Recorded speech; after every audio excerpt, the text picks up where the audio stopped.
Hey guys, Dr. Shook here. What's going on today? How are you? Today I want to talk to you guys about a topic that you should be somewhat familiar with. If you're not, no worries. This is a good opportunity for you to learn a little bit about bacteria, especially gut bacteria, and its role in Hashimoto's. But also, what I want you guys to be aware of is this massive extinction of our microbiome, of our bacteria in our gut. And it's hi Dina, hope you're doing well. And it's a huge problem, and there are a lot of factors driving it. But the loss of diversity in the gut bacteria that we have is really setting us up for a lot of problems, including autoimmunity and Hashimoto's.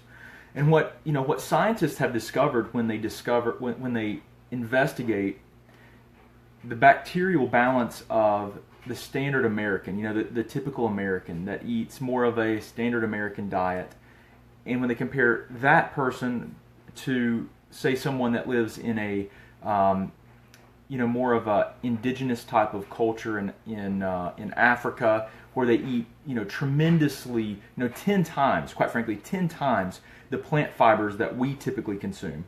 They have many more and in quantity and diversity gut bacteria than we do.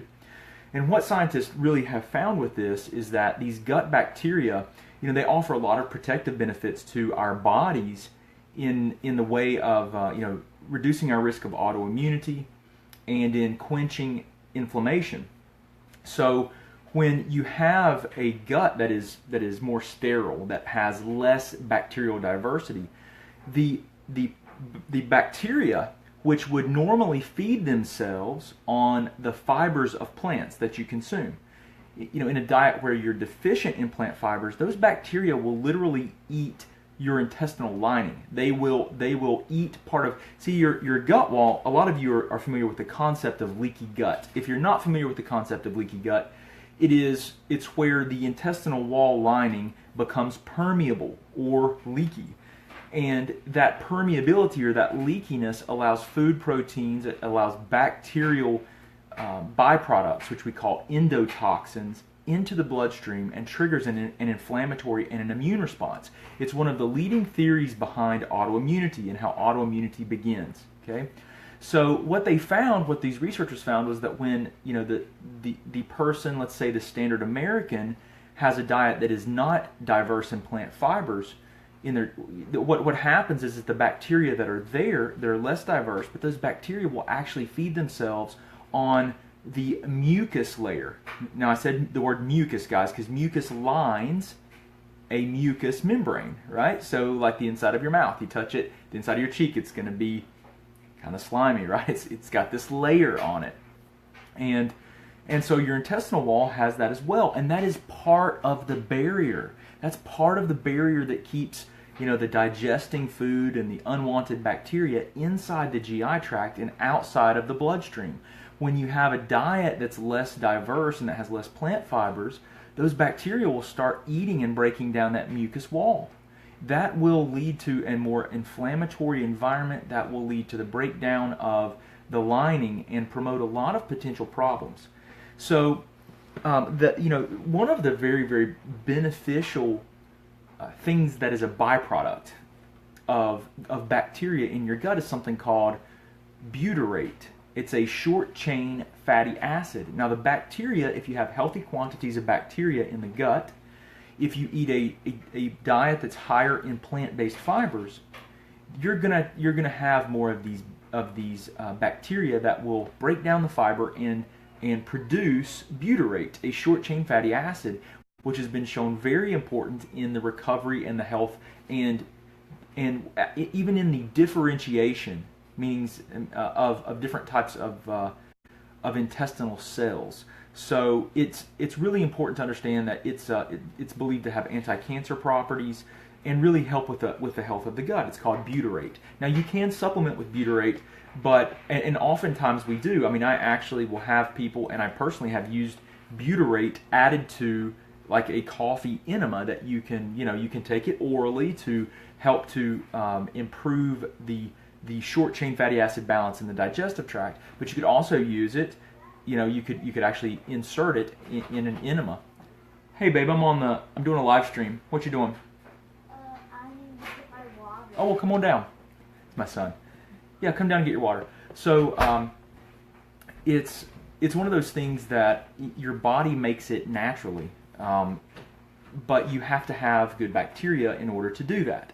So it's really important that you're working on a good diet that has high amounts of plant fibers, so that you can encourage the diversity of gut bacteria. Now, everyone has, well, I say everyone, I feel like I was just talking to my staff the other day, and I said, you know what, a lot of the things that we take for granted, that I feel like I'm repeating myself sometimes, and my staff also, we talk about a lot of these problems that people have and that we see so often, that we take for granted that a lot of people have no exposure to these concepts and these ideas. So,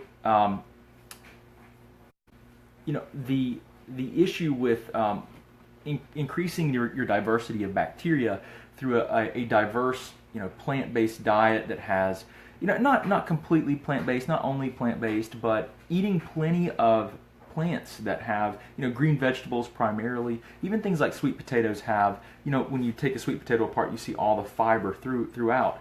That's very, very good prebiotic to help support good bacterial growth and diversity and improve the bacterial balance and butyrate production. And there are a lot of other short chain fatty acids, guys, but butyrate's one that we know is very important. This is something that is really important to the health of your gut, to decreasing bowel inflammation, to improving immune system tolerance, guys. If you react to foods that you consume, so you eat a food and you have bloating, or you flare up your immune, let's say you have inflammation or you feel that you're inflamed, when you eat foods, in particular, if you have a food sensitivity, one of the things you have to do to regain tolerance to those foods is that you have to regain the gut wall integrity. And that includes, really just improving your bacterial balance and giving it a chance to heal, quite frankly. There's a lot of different things that you can use to do that, but diet is going to be your most powerful tool, guys. It's just core to life. So, it has a lot of different connections to human disease, and a lot of people, most people know that taking antibiotics, it's not selective, right? It's not selective to the bacteria you're trying to kill, that it's non-discriminate. So antibiotics wipe out your bacteria, your good bacteria, the bacteria throughout your body and including your GI tract. So, like me, I was raised in a family that was very much, medication for every cough, sneeze. Every time you got a sinus infection, it was an antibiotic. I took antibiotics all the time. I can't tell you how many Z-Packs I took as a child. And so, that has a profound impact on your microbiome for life. It's not just one-time thing. You actually have profound changes in your bacterial balance for life. So, some of us have more of a disadvantage. We start kind of... you start with a little bit more of a disadvantage, but you know what you do? You play the hand you're dealt, and you play it to the best of your ability, and that's all you can do. But there's a lot of things you can do to improve your health. The body's an amazing capability to heal itself. So it's very interesting to me. I just wanted to share this with you guys, because especially when it comes to Hashimoto's and autoimmunity, it's very important that we work on improving our gut function. So one of the things that you've got to do, hey Bonnie, hey Christine, how are you doing? Hey Tori. Yeah, I've heard of spore-based bacteria reinoculation of the gut, Tori. Hey Michelle, hey Dina, Gloria, how you doing? Hope you guys are doing well. Let's see. There's a lot of stuff we could talk about. I'm going to try to answer some of you guys' questions. What did I want to say?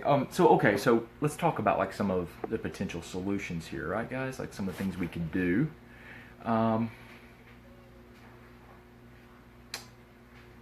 Okay, so Gloria, we'll talk about if we got a chance, we're going to talk about that thyroid at 21.86. Gloria, I'm sure that's your TSH. That is way too high. There's a lot of things that can drive TSH up high like that. The first thing you got to look at is obviously is your T4, total T4 load. That's the thing that signals TSH. But you know what, I've been doing a lot of research, and there are a lot of environmental chemicals that can throw off the hormone output, and it's one of the things you have to consider as well. Okay, so Dina says, hey, I'm eating lots of probiotics and prebiotics right now. Is that a good thing? Yeah, it usually is. Sometimes prebiotics, which are the fibers that we're talking about, feeding these bacteria, can actually promote bloating if you have, because the prebiotics will feed good and bad fibers. So sometimes you have to hold off of the prebiotics a little bit. Sometimes you actually have to utilize some tools to knock down the gut bacteria and decrease the populations that you have. Then you start working on re-inoculating with more favorable bacteria, eating a very good plant-based diet to encourage their growth, and then take probiotics at the same time. So yeah, it's a different strategy for every person, but in general, you can use dietary-based approaches. You can really focus on diet as a starting point, quite frankly. I mean, diet's always going to be core to everything we do. Everyone just really needs a slightly more tailored diet if possible.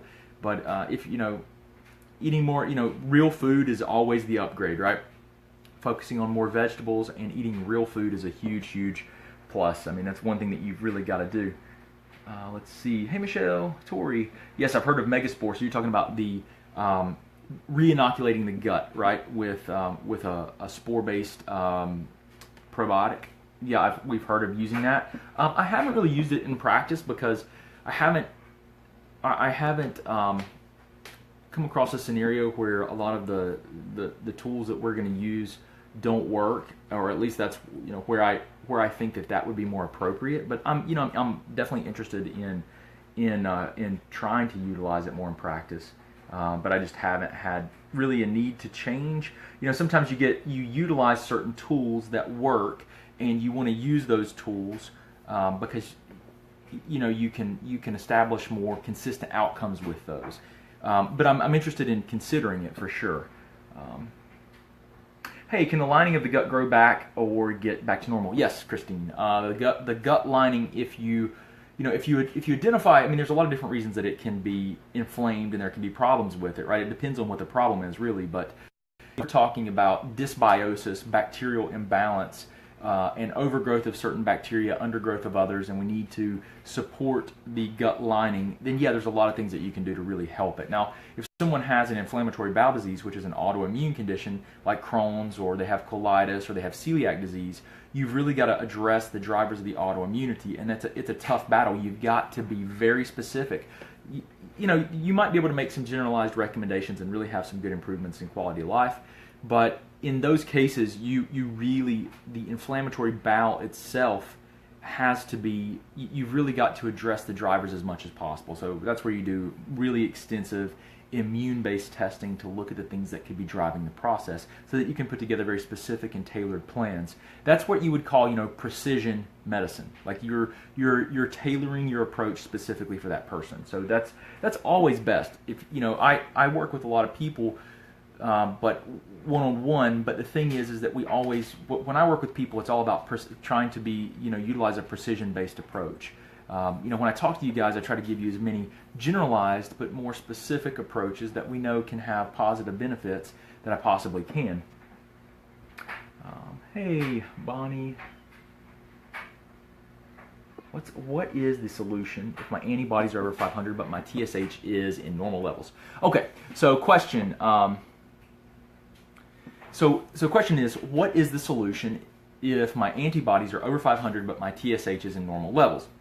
Okay, so here's a really good example, guys, of different stages of autoimmunity, right? So if you're euthyroid, normal thyroid hormone levels, but you have antibodies, stage 1 autoimmunity, guys, that's where you have an opportunity to make the greatest impact and have the least damage to your thyroid. Because what you want to do in that stage 1 is where you have antibodies, but your hormone output's normal. Stage 2 is you're symptomatic, and you have altered thyroid hormone levels. Stage 3 is very symptomatic, very significant tissue damage. It's usually going on for 15 or 20 years, at least at that point.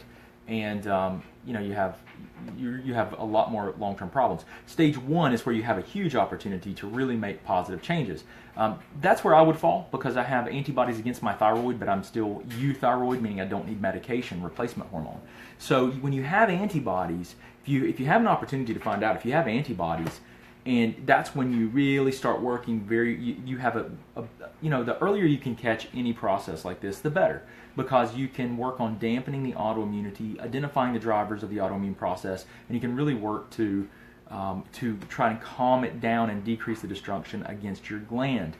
And I'll tell you what, I mean, those antibodies are predictive. If those antibodies, I could really get into a complex discussion on antibodies. I'm just going to make one statement. Antibodies do not correlate with severity of your autoimmunity. Antibodies could be at 2,000 and not worse than someone that has antibodies at 40. Okay, I want you to know that. They do not correlate with severity. They don't correlate with tissue destruction. Just because they're in circulation does not mean they're adhering themselves to the tissues and actually causing an immune response. They fluctuate a lot. So I just want you to know that. There's no correlation with the autoimmune process or severity and antibody levels.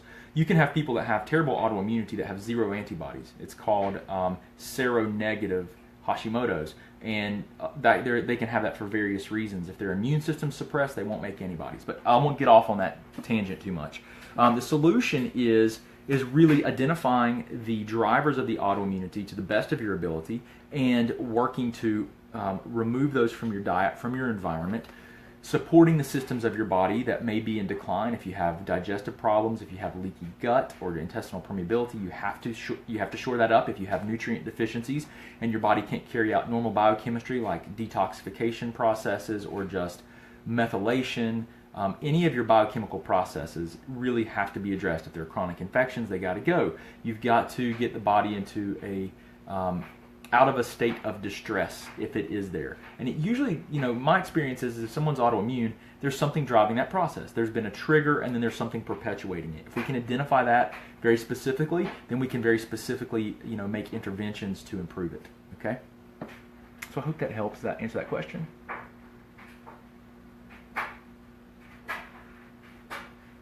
I'm just reading a question here, guys.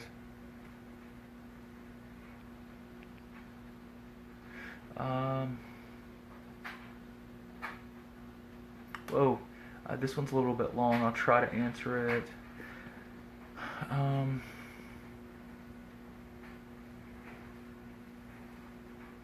not sure. A different test tell me what I had a marker crush, but they did tell me that I had a heart.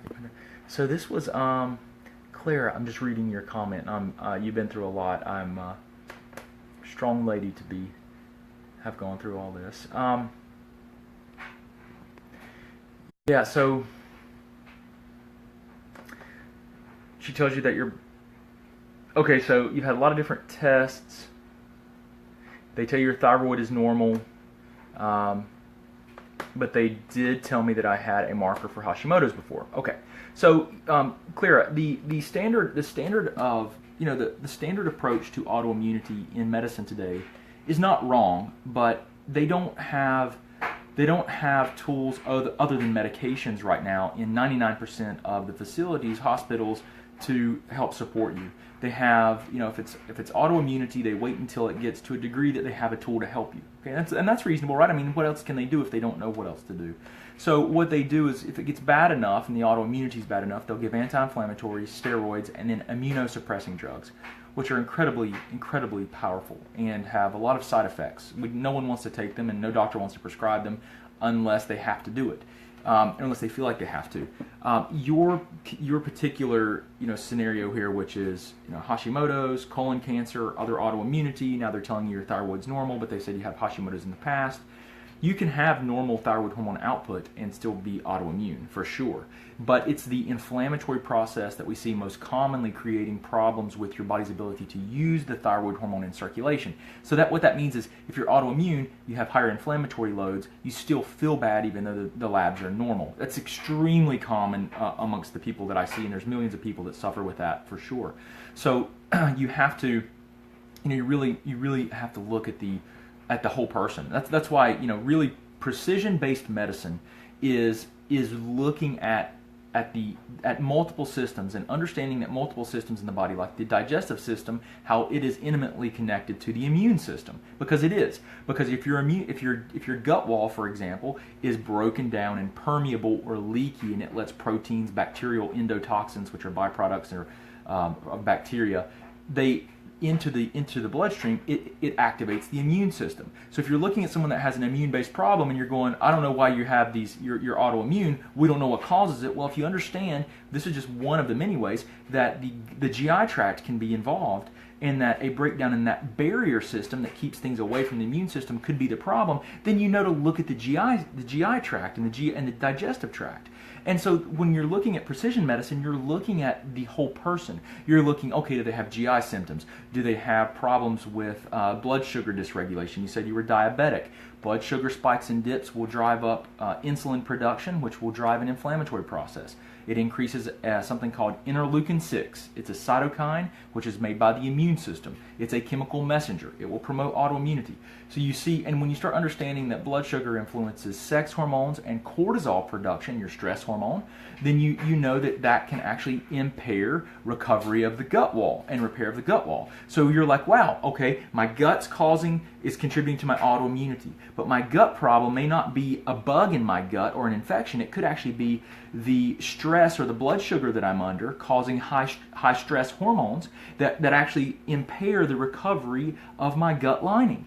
And so this is the precision medicine. This is looking at multiple systems. This is trying to be a better physiologist and understand how the body works, how it's breaking down, how the systems-based approach. So this is what we call a systems-based approach. You're looking at systems of the body. It's not some kind of out there, quackery that some people think that, functional medicine, precision medicine is very much founded in science. It's founded in biochemistry. Is what it is. And so I want to really highlight this point with you, because you've got to look at these multiple factors, and you've got to consider the whole person. You can't just look at someone's blood work and be like, oh, okay, your thyroid is normal, so you must be fine. And you're sitting there telling them, I feel terrible, but I don't feel good.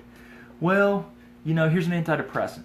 And that's a very small amount of people, but here's the thing. And I say that kind of tongue in cheek, but I want you to understand that your doctors mean well, and an antidepressant might be all they have to help you. Okay? And you know what? They're trying to do their job to help you as best they can. They all care about you, but they're limited in their tools. And so that's why we have to work as a team. That's why you guys will know everything that I talk about when you see me talk in videos. There's a lot of in like alternative healthcare, and even in medicine, there's a lot of times this us against them. A lot of doctors think that anything that's alternative or functional, they don't really even know what functional medicine means in a lot of them. And they think of it as something that's on the fringe, and that at best is something that could help maybe, but they put all their faith in the traditional model that they're practicing, because that's their belief system. But it's not a scientific approach. A scientific approach always keeps open the possibility that other things can help. So I'm not pro or anti anything. I'm pro whatever works to address the person's needs, right? So I digress here a little bit in our conversation, but the point is, you guys really need to understand that this approach is looking at the whole person. And Clara, when I really want to share with you, like, so developing neuropathy now, diabetic, really, there's so many pieces to that, Clara. There's so many pieces that you have to look at that and look at this knot, right? This knot of problems, and say, okay, where can we find the end of that string and start pulling it through, right? So you got to look at this whole picture. I would, in similar cases, I always do an assessment of diet, make sure that people are eating whole foods diets, good diets, and they're getting nutrient-dense foods that have lots of good things to help their body function normally. Then we fill in nutrient potholes, make sure they have normal good vitamin status and mineral status to carry out chemistry. It's complex, though. I mean, you want to be as specific as you can. So precision-based approach. Claire, I hope that helps to answer your question. I know your question is very long and it's complex, and I hope that helped you. Let's see, guys. Okay. Okay, so here's a question about pregnancy. I've been pretty good with my TSH, but being pregnant, they up my meds to 175 milligrams. That's probably micrograms, and it's okay. Will I ever be able to lower these levels and take a lower dose? The thing is like your doctors will always monitor you in pregnancy, because you don't want to be hypothyroid ever in your life, but especially in pregnancy, because the baby as it develops is very, very, very dependent upon thyroid hormone. So they're just making sure that you're not hypothyroid at all during pregnancy. And once you're after you deliver, they'll evaluate those things in the months to come and will give you guidance on that. But a lot of times I've seen and observed that the medications are raised and increased during pregnancy, and they're checking and they're monitoring you, which is fantastic. So don't worry, that stuff will all be followed up with, and you should be able. They'll help you titrate it to a better dose if it's needed. And one of the things, if you're not diagnosed with Hashimoto's, you definitely get checked. If you're hypothyroid, about 90% of the cases what we think come from Hashimoto's. So definitely get checked. Clara, how do I improve? I do eat yogurt and take prebiotic. Clara, there's a lot of questions there. Clara, you know what? I know the tendency is that people will utilize a lot of supplements at one time, right? They'll buy whatever they think can help them. Go talk to the person at the natural food store. You'll get on the internet and they'll listen to someone tell them what to take, and they'll go buy a bunch of supplements. You're taking papaya, lots of different things. You're eating yogurt, but does that yogurt, for one thing, do you have a sensitivity to casein, which is in the yogurt, which is a protein from dairy? Does that yogurt really have good bacteria in it in enough quantity to make any difference? Does that yogurt have sugar in it that's going to spike blood sugar and promote the diabetes and make it worse? One of the things you've got to do is really focus on decreasing any inflammation whatsoever. And so you really, I don't recommend people use dairy at all if they're autoimmune. And if we have testing and we can be specific as far as sensitivities go, food sensitivities, then we can be more specific to your unique situation and say, okay, you're not reacting to dairy, eat it. But I never have people consume dairy. The most common allergens are going to be wheat, dairy, or gluten. Dairy, which is casein, the protein in dairy, eggs, and then soy. Soy are going to be the most common allergens that we find in the standard American diet. Don't sleep very well. Claire, man, I wish I could help give you better guidance. It's really difficult to try and give you guys, because we're all so unique as individuals. And Claire, your case obviously is you've been through a lot, and it's I hope that what I've said so far is helpful. Hey Karen, hope you're well. Hey Priscilla, how are you? West Coast, hope you're having a good day. Yeah. Yes, happy Friday night to you too. Thank you. Hey Robin, how are you doing? So Robin says, hey, my specific trigger would be stress. I was feeling amazing after decades of living in a fog, and resuscitated my mom at the bottom of the stairs and my health crashed. I've gotten all my numbers back. Into range, optimal even. Does this mean that as my trigger was stress trauma, do I need to concentrate more on adrenals? I've been working on my gut as well, but could do a lot more. I continue to be incredibly symptomatic in my mind, weight, energy, infertility, etc. Wow, that's amazing. That would be amazingly stressful, Robin. So Robin resuscitated her mother at the bottom of the stairs. She was doing great. The stress seemed to be a trigger for her. And absolutely, stress, guys, emotional stresses trigger a cascade of hormonal changes. Primarily cortisol, your stress hormone, spikes. High cortisol can impair the recovery. Let's just use one to keep it simple, so it's not a dissertation on cortisol. It will impair the recovery of the mucosal lining. So the gut wall can impair recovery of the gut wall and promote leaky gut, which can be a gateway to autoimmunity, but also to an exacerbation of your symptoms. It also suppresses the immune system at high levels. So there's a lot of different things. It spikes blood sugar. I mean, it has diabetogenic properties. Elevated cortisol is one of the reasons that a lot of the diabetics that I've seen clinically did not improve, even with diet and lifestyle changes. So Robin, yeah, it could have absolutely contributed. The problem becomes when you have a flare. If you catch it quick enough, right, you can do rescue protocols where you fall back on a really strict diet if you weren't eating a strict diet. And then you can also take some supplements to help support typically just nutrient status and recovery of the gut. Usually people will take digestive enzymes and then some type of product to help support healing of the gut lining, and do that for 7 days or so. And if you're under prolonged stress because of something that's ongoing, might use that protocol longer. And there's some other things that you could pull in, but the problem becomes that when you have a flare-up, if it persists at all, then you can actually have things develop and occur that can be, you can develop, like let's say that you have this problem that persists you have a flare-up, you have a stressful event, you have a flare-up, and let's say you eat differently and the stress drives you to eating more refined carbohydrates and you start developing yeast overgrowth, right? Well, now you might have a new perpetuator or driver of the process. And so you might have to actually do something specifically. But if, all that aside, most of the time you can do a rescue protocol and support your recovery. The goal, guys, is not to take supplements long term, but to figure out, precisely what's going on and try to get your body healthy. And as you get healthier, you get off of supplementation. So Robin, hope that helps out. Let's see what else is going on. Julie says, hey, I've done the AIP diet for over 6 months. I've successfully added dairy back into my diet. Is there the possibility of healing my gut to the point that I can return to my prior diet? It is very, It's very difficult for me to tell how I'm doing as my only symptoms are neurological. Okay, Julie, so here's the deal. You can build, one of the goals of changing your diet is to build oral tolerance again. That means when you eat a food, you don't have an immune reaction to it. The only way to really know is to do quantitative testing, to really do food sensitivities that are very, very good quality to evaluate your immune reaction and see if it's gone. Usually it takes at least 6 months of a very precise, good diet to heal the gut and regain oral tolerance. And that's doing everything right. And that's, so you're doing the right things. If you reintroduce dairy, you can, take the elimination diet approach where you're observing for symptoms and changes over a period of 4 to about 7 days per new food introduced. So that's great. I'm glad you're doing that. The only symptoms you're having are neurological.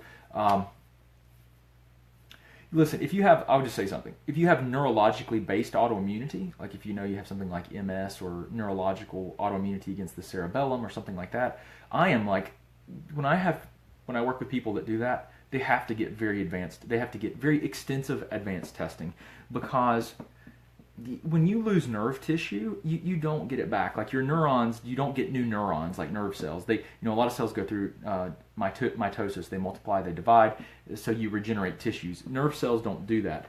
When you lose them, you can improve connections between neurons or nerve cells that are still present. And that's called plasticity of the brain. It's an amazing thing. It's why when someone has a stroke, they can learn to walk or maybe talk again or carry out some functions that they lost. But listen, with neurological autoimmunity, it's really important that I feel this way about all autoimmunity, because autoimmunity can spread to other tissues. It does not sit still. It expands to other tissues. But, with neurological, if we have confirmed neurological autoimmunity like MS or any kind of neurological findings like that, then I'm really an advocate of being very specific with testing if it's within your means to do it, because you will spend several $1,000s investing in testing because medically it's considered not necessary. And you know what? That's just the world we live in today. It's not it's considered elective, right? So anyway, I hope that helps you to understand that a little bit more. I hope that answers your question. Hey Lynette, AIP diet is an autoimmune paleo diet. So it's fruits, vegetables, meats, water. Pretty much. I made it sound real dry, but it's really, you can get some great stuff. There's great foods. Hey, thanks for answering, Julie. Jessica, hey, I have Graves and my symptoms or side effects have been awful. It's affecting my daily living, and I'm on no thyroid medicines. I would like to have my thyroid removed completely. What's your opinion on removing the thyroid?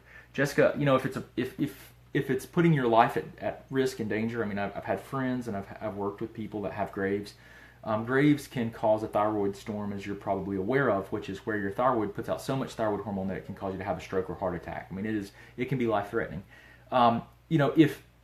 what I always tell people is, if you can save it, then save it, because I've seen a lot of people that have had them removed that their life has never been the same, and it seems like they've never been able to get back on track for some reason. I've seen other people that don't miss a beat. It seems like it was no problem. Everything is fine. The thing is that if it's Graves' disease, you take the same approach. You assess the drivers of the autoimmunity, and you work to remove those from your diet, your environment, and you support healing of the body. There's a lot that you can do from it that's very quantitative. You can get black and white numbers like data that helps guide your approach from a natural perspective to be more precise. So it's again that precision-based approach, that precision medicine approach. But I'm sorry it's affecting you in this way.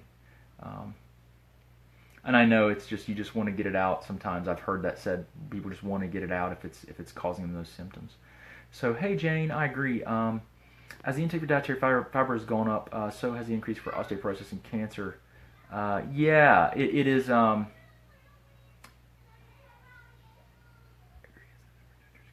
increase for osteoporosis and cancer. Yeah, I think I understand that. That's, there's a balance in everything, guys. There's a balance in everything. And I think that's really important to keep in mind, is that you have to maintain balance in what you do. When we go, and sometimes like this stuff we're talking about here, people think is extreme. Oh, you're going to change your diet. You're not going to eat that. You're going to eliminate these foods. I mean, we're so far from what I think as a culture, from what is normal, that people don't even know what normal is. People look at me and they're like, "Oh, you're so skinny," and I'm like, and the fact is that my body mass index is, if you want to use that as a way to evaluate body weight, is actually top end of normal to even consider a little bit of high, because I have more muscle mass. And people look at me and they think, "Oh, you're so skinny." And it's like, our perception of how people look, if you're not overweight or obese, people think you're sick. That's how bad it is. And so people's perception of food and what their diet is like is the same way. And, even changing and doing things like we're doing, people think is radical. It's not radical. It's normal. They're out of touch with what's normal. I've said this before, and I mean it. It's like we have lost touch with what it means to have a true human experience. We don't even know what it means to really interact with our environment, or to eat how we would have eaten before all this modern stuff. And that's one of the reasons I think we're so sick, guys, because of all this modern stuff we've come up with.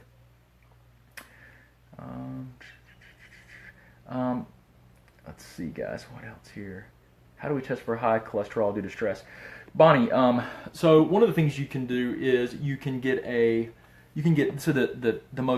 cheapest way to do it is to get a first morning's cortisol. It's a blood draw. You can get a lab core. You go between like 8 and 10 a.m. You don't take you don't drink any coffee or anything before it. You go, they draw your blood. The cortisol, if it comes back within the reference range, then you're probably in good shape. But if it comes back high or low, then that means you have circadian or daily 24-hour rhythm abnormalities. And that is a brain-based mechanism and regulatory function. So if your cortisol production should be higher in the morning, low at about 3, and then gradually rise through the evening. If it's low or high in the morning, that first morning sample, then your brain, the hippocampus, a central structure, which signals and it regulates the cortisol production through signaling mechanisms to the pituitary gland and your adrenal glands, then you have to address the brain. You have to address the brain. A lot of times we'll use something like phosphatidylserine to do that.